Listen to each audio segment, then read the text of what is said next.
welcome to Artist Talks. Today I have the pleasure to introduce you to Jamesly St. Louis, who is doing a short-term artist residency at Bailey Contemporary Arts. Hi Jamesly, how are you? Hey, I'm doing great. How about yourself? I'm doing good and I'm happy to have you here. This fall, you are accomplishing so much. You're starting your studies at the Rhode Island School of Design, and at the same time, you're doing the artist in residency at Bailey Contemporary Arts in Pompano Beach. So can you share with us how you got to this point at such a young age? Well, first and foremost, I want to say that, this wasn't something that I necessarily planned out. What was happening was that I realized that, after graduating, I had needed a studio space because I was working out of my bedroom. And it was becoming a little bit too cumbersome to do so. And so I got into contact with some of the individuals that I knew in the art world, such as Adrian Chadwick and other contemporary art spaces, such as Zero Empty Spaces, looking for a studio space. And then within that, I stumbled across Miss Adrian Clark through a mutual, party, Adrian Chadwick. And so through there, we then started communicating about, the potentiality of me having the studio space and also me creating a body of work for Bailey Contemporary Arts. That's amazing. And so maybe we can backtrack to your high school program, how you got involved.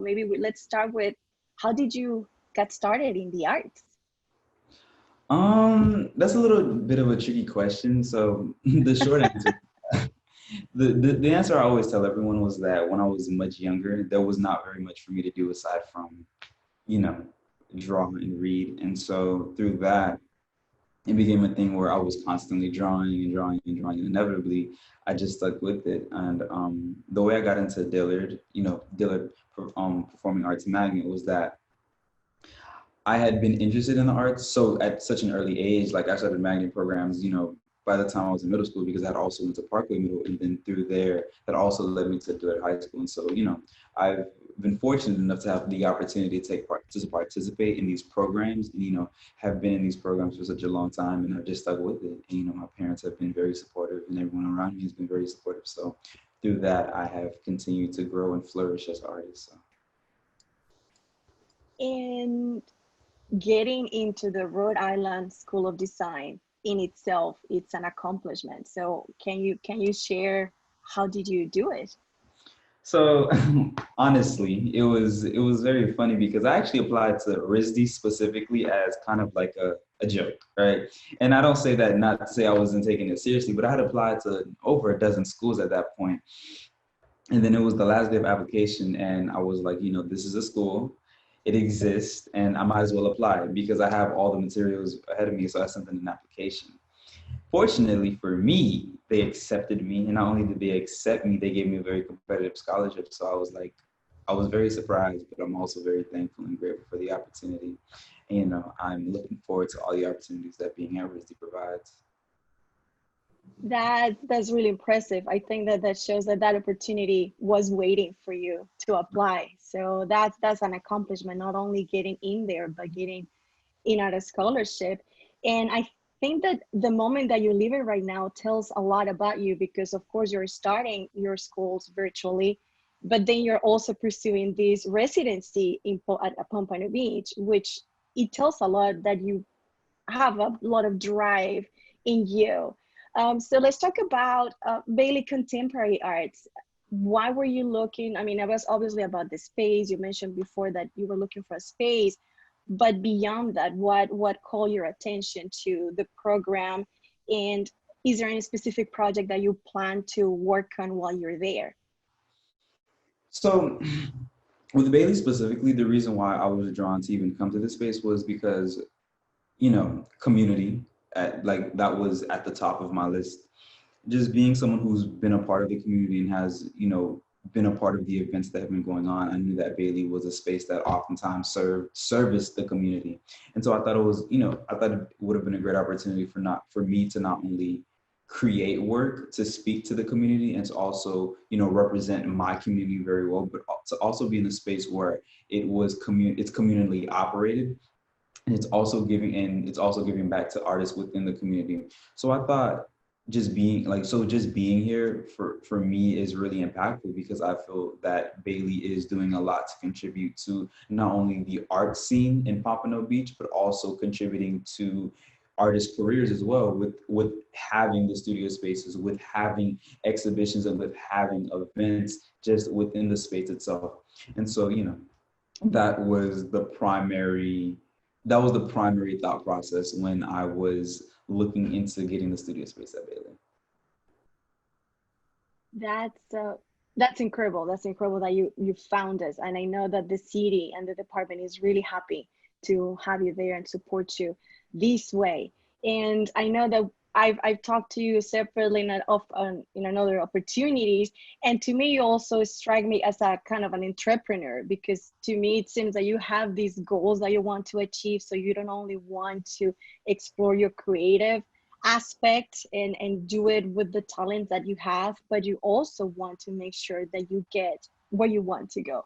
So Right. can you share with us, where do you want to go? Where do you see yourself after, accomplishing all this? So I think what it all boils down to is professionalism. Something that I pride myself in a lot is, although I may be very young, something that I really try to prioritize is professionalism because although, art is my passion, at the end of the day, it's something that I'm actively pursuing as a career. And something and within that, it's important that I'm not only talented, but I'm also professional, and I'm also cognizant of the entrepreneurial side of art as well, because ultimately, if I want to make a living out of this, I need to be able to not only articulate my thoughts on canvas, but be able to articulate my thoughts on paper as well. And so, it's just about being cognizant of professionalism and just being cognizant of how I operate, not only as an artist who creates work, but an artist as a business and a brand and an individual who's potentially making work that, will sustain me and sustain my livelihood. You are incredibly focused. I work on my daily life with artists of all ages and in different stages in their career. And I wish that most of them will think like you. I think that you're going to make curators and arts managers' lives and work much easier. So I really appreciate your focus in artists as a business. And I think at this point I want you to share with us more about your theme, your what fuels your work itself. So can you share with us, maybe we can talk about the pieces that you have in the background that you're showing us here. Yeah, that'd be nice. So what fuels my work the most is definitely representation. And so as an individual who has been in art programs my entire life, I know that Black history and art history are two separate things. And so for me, it's about creating work that is not only historically poignant in terms of representing my community, but is also, has its own artistic merit. And so the pieces that you see behind me, both of these individuals are two of my closest friends, and the work is just about representing, Black people in the ways that we want to be represented.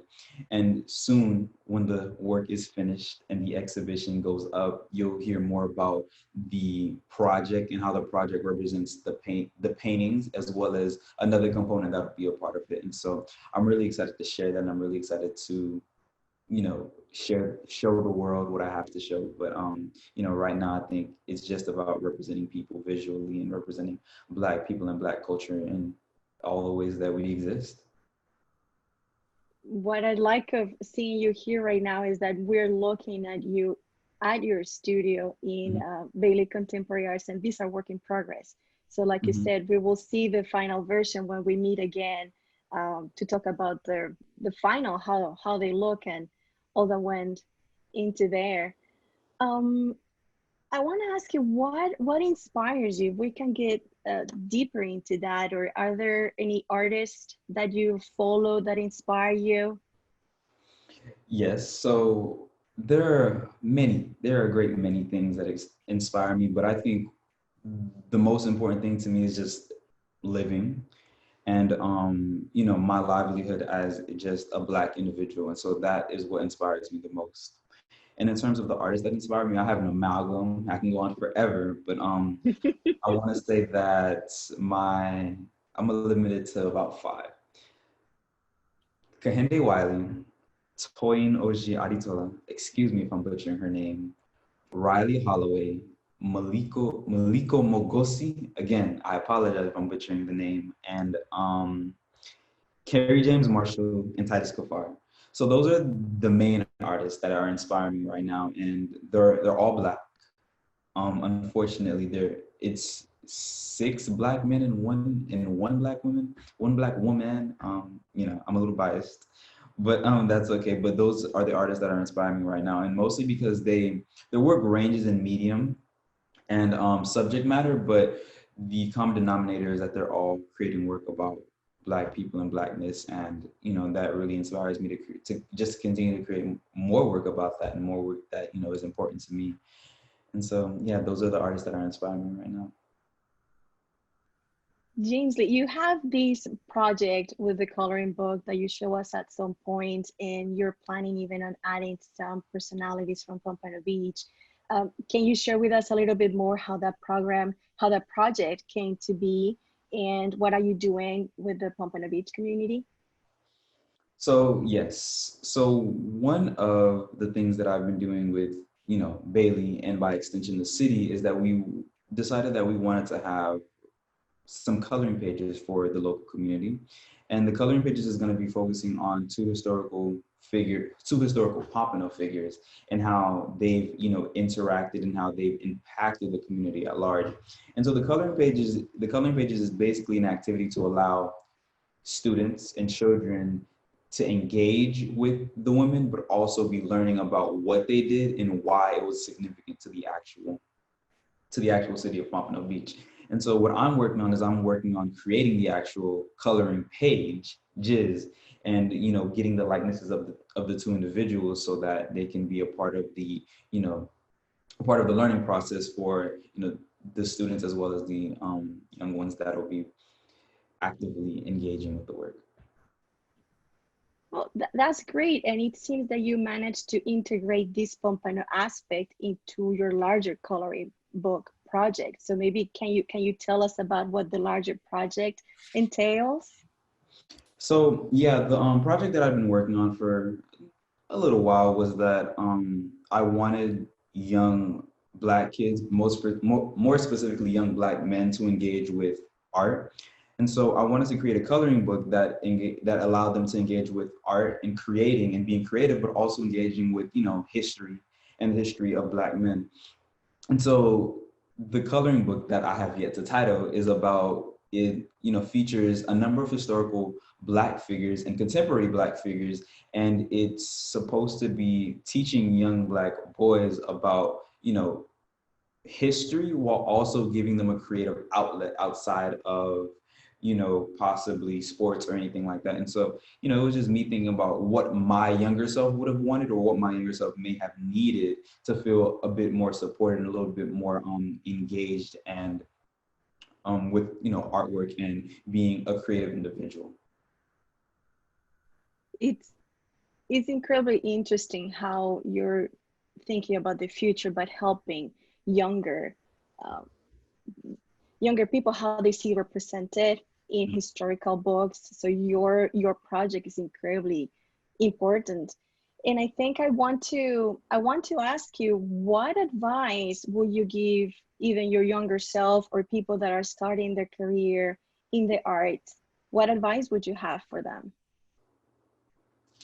That's weighted. I want to say that I'd start off by encouraging everyone who's interested in art to be kind to themselves, first and foremost, and be patient, because sometimes when we're passionate about things that aren't necessarily supported or encouraged or necessarily seen as valuable, we get to be a bit impatient, and we feel a little bit discouraged from doing those things. And I want to remind the young people that there's a space for you in the world, there's a space for whatever you want to create, and there's a space for whatever visions you may have. And that, you know, it's important to be patient, it's important to be cognizant, it's important to be confident, and not only in yourself, wherever you may be, but in you know, the process, and trusting that you will find a way.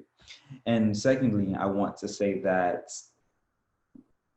practice, practice, practice, practice. And last, treat your artwork as though it were a business, because ultimately, if this is something you're genuinely passionate about, something you're genuinely interested in doing, you have to be able to deal with, you know, others, and be able to articulate your thoughts, be able to articulate your brand, be able to articulate your visions, and also be able to, you know, properly and be able to properly you know, execute that in whatever ways it may be. That advice, I think it applies to everybody.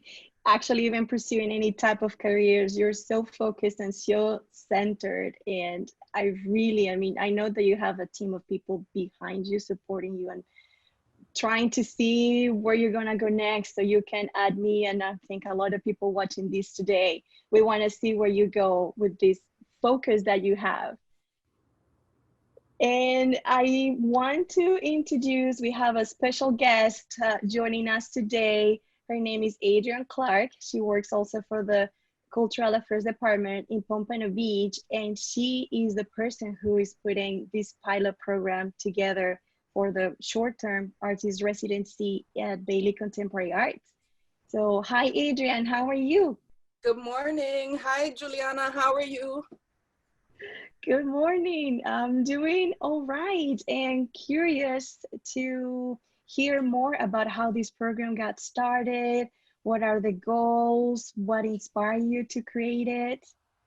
All right. So I have to say that the program, the short-term artist in residence program, came out of a request from one of my friends and arts colleagues, Adrian Chadwick, who reached out to me about a super talented, really driven young man that she was mentoring, who needed space for a short while to complete some projects for his portfolio. And so one of my passions really is supporting individual artists who are practicing professionals and want to, you know, continue doing their work.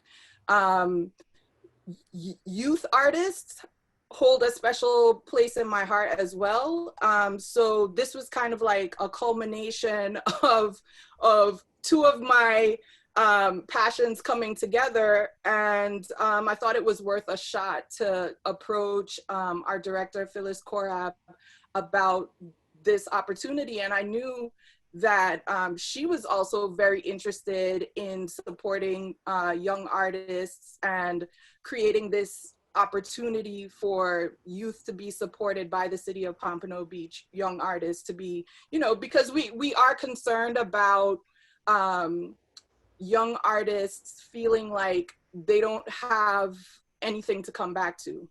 We have a lot of artists who are educated locally, and then they leave and they never come back because they don't view Broward County, let's say, as a place that they can find the resources that they need to be successful practicing professional artists.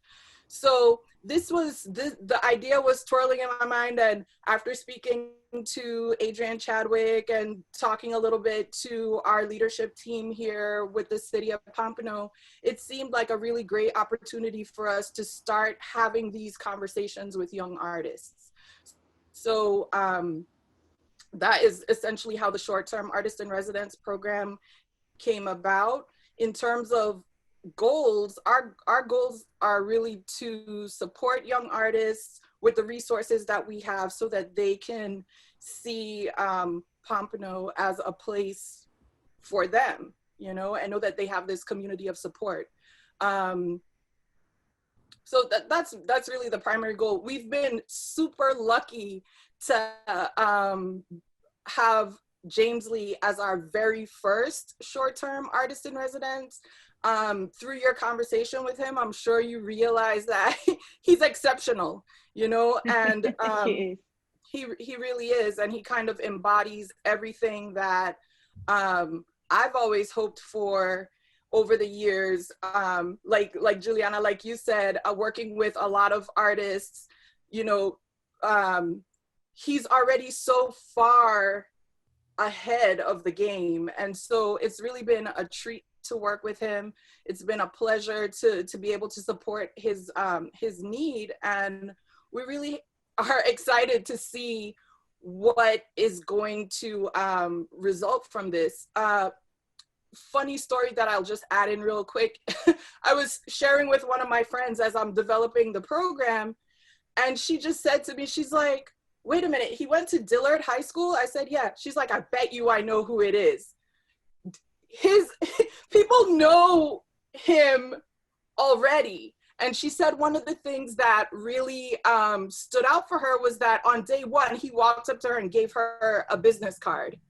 You know, he's so prepared.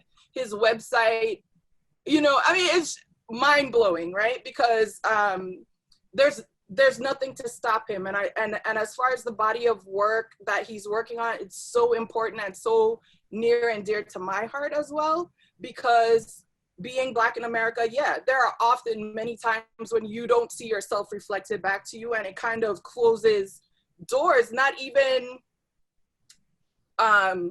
intentionally, right? But in your subconscious, you're like, oh, well, that's not for me because I've never seen anybody that looks like me in a coloring book. I've never seen anyone who has the same kind of hair as me modeling. I've never, you know, like all of these things. And I think that we're at a point in time right now where our young people have been equipped with the skills, you know, the idea that they can use their skills to advance some of these things. And he's a perfect representation of that. My vision of the future for Jamezly and all of us who are watching him grow, I think at some point we're gonna say, hey, he was here at some point. Exactly. I mean, I think that he's gonna be so big that he's like, hey, remember your show in 2021 at Bailey? He was here first. So so it's extremely great to see someone so passionate and so focused. I think that makes it is the success, is the key to success.